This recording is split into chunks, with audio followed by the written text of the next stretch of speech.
नमस्कार मित्रांनो, स्वागत आहे आमच्या यूट्यूब चॅनलवर. तर मित्रांनो, शेतकरी कर्जमाफी योजनेअंतर्गत आपण महत्त्वाचा टप्पा बघणार आहोत. आता महाराष्ट्रामध्ये बघितलं तर जे नियमित कर्जफेड करणारे शेतकरी आहेत त्यांनासुद्धा राज्य सरकारमार्फत आर्थिक या ठिकाणी लाभ दिला जात आहे. त्याचबरोबर बघितलं तर ज्या शेतकऱ्यांनी ची रक्कम थकीत होती त्यांना 2 लाख रुपयापर्यंत कर्जमाफी या ठिकाणी देण्यात आलेली आहे. आता महत्त्वाचं जर आपण बघितलं तर महाराष्ट्र शासनामार्फत 2 लाख रुपये ही कर्जमाफी केलेली आहे. मग जे शेतकरी खरंच अडचणीमध्ये आहेत अशा शेतकऱ्यांना अगोदर राज्य सरकार कर्जमाफी करणार आहे. म्हणजे ज्यांचं जास्त कालावधीसाठी कर्ज थकलेलं आहे त्यांना या ठिकाणी अगोदर कर्जमाफी मिळणार आहे.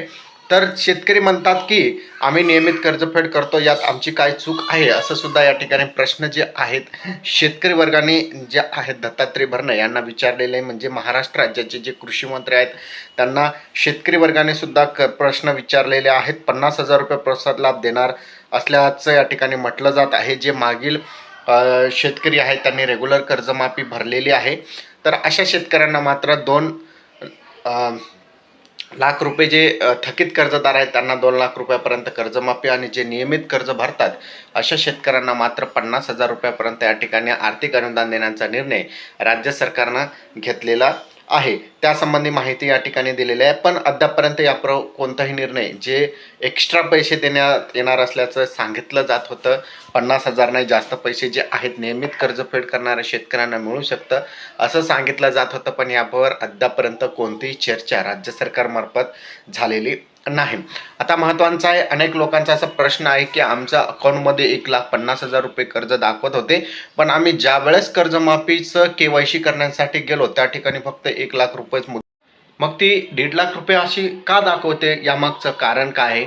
तर लक्षात ठेवा, यामागचं कारण असं आहे की राज्य सरकार आणि बँक यामध्ये एक डील झालेली आहे. ती म्हणजे हेअरकट योजना आहे. आता या हेअरकट योजनेचा महत्त्वाचा टप्पा असा आहे की कर्जमाफीतील हेअरकट नियमाबाबतची खुलासा केला आहे. जिल्हा मध्यवर्ती बँकेच्या बाबतीतही अडचण येणार नाही यामध्ये.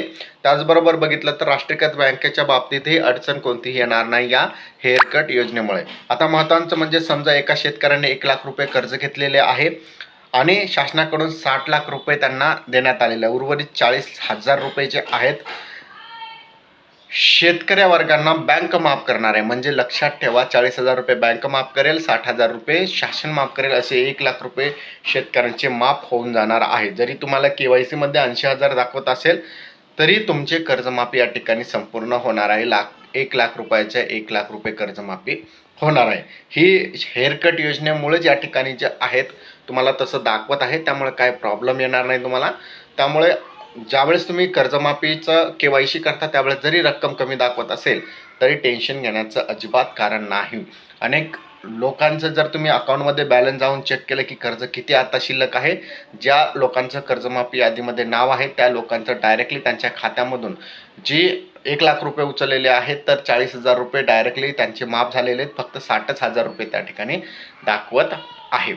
तर अशा प्रकारचा हा एक महत्त्वपूर्ण कर्जमाफी संबंधी व्हिडिओ होता. व्हिडिओ कसा वाटला कमेंटमध्ये नक्की सांगा. धन्यवाद.